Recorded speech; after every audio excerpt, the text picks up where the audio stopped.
I've got a problem here. Don't have any blinkers going on here. No flashers. So gonna see. I thought originally it might be this, but I did some research, and I think it's my flasher. So I'm gonna try to locate that.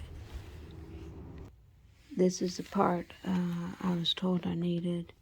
It's an EP27 flasher.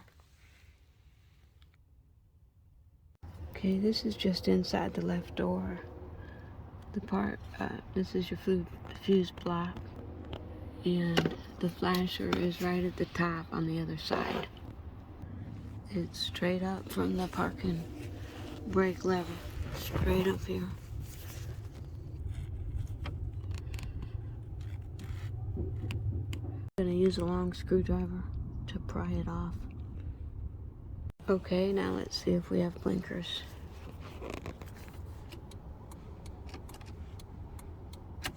Flashers. Just a note on the orientation.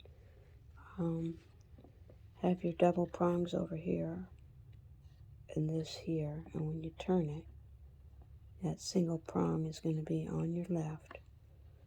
Just put it in.